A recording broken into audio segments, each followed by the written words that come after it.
कडू यांचा प्रहार पक्ष शिंदेच्या शिवसेनेमध्ये विलीन झालाय। उपमुख्यमंत्री एकनाथ शिंदे यांच्या उपस्थितीमध्ये बच्चू कडूंनी धनुष्यबाण हाती घेतलंय। शिंदेच्या शिवसेनेकडून बच्चू कडू आणि नीलम गोऱ्हेंना उमेदवारी देण्यात आली आहे।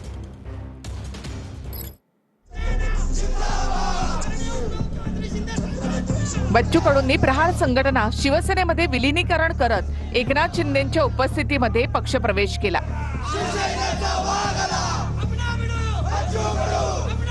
कार्यकर्त्यांशी चर्चा करून शिवसेनेचं धनुष्यबाण कडूंनी हाती घेतले। राजकारणात आता आमचा इथून इकडे प्रवास शिंदे साहेबांच्या नेतृत्वात शिवसेनेत राहणार आहे। निवड आमदारकीच्या पदासाठी नाही तर मुद्द्याची लढाई अधिक मजबूत झाली पाहिजे। शिंदे साहेबांचा स्वभाव सेवाभावी आहे, फक्त पदापुरतीच मर्यादित राहणार नाही। तर आम्ही जे मुद्दे दिले, मग दिव्यांगाचं बळकटीकरण असेल मंत्रालयाचं, आता झेंडा बदलला जरी असला तरी अजेंडा मात्र कायम आहे, लक्षात ठेवा। आणि तोच अजेंडा घेऊन आपण समोर जाऊ। पण राजकारण मात्र शिवसेनेचं मजबूत केल्याशिवाय आम्ही स्वस्थ बसणार नाही। या महाराष्ट्राच्या कानाकोपऱ्यात जिथे जिथे उभं करता येईल शिवसैनिक उभा करू। तर बच्चू कडू शिवसेना वाढवण्याचं काम करतील असा विश्वास व्यक्त करत शिंदेंनी त्यांचं स्वागत केलं।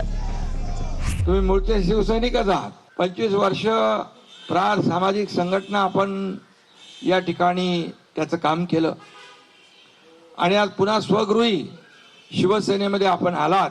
फक्त आमदारकीसाठी नाही, आपण स्पष्ट केलेलं आहे जे काही लढाई आहे शिवसेना वाढवण्याचं काम संपूर्ण महाराष्ट्रामध्ये ज्या ज्या ठिकाणी आपल्याला करता येईल ते आपण करणार आहात आणि ज्याच्यावर अन्याय होतोय त्याला न्याय द्या।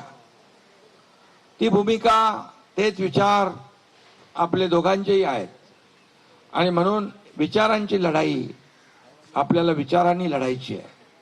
त्याला ताकद आणि बळ द्यायचं आहे आणि सर्वसामान्य माणसाला न्याय मिळवून द्यायचा आहे। ही भूमिका माझी आहे आणि आपली आहे। बच्चू कडू यांचा निर्णय आमदारकीसाठी, याचा अर्थ विधानसभेला निवडून येण्याची तुमची क्षमता संपली अशी टीका यावर राऊतांनी केली आहे। हो, पण मी त्यांचं आत्ताच एक स्टेटमेंट ऐकलं की माझा पक्ष विलीन करायला मी मूर्ख आहे का? कष्टाने वाढवलेला माझा पक्ष दुसऱ्या पक्षात विलीन करायला मी मूर्ख आहे का?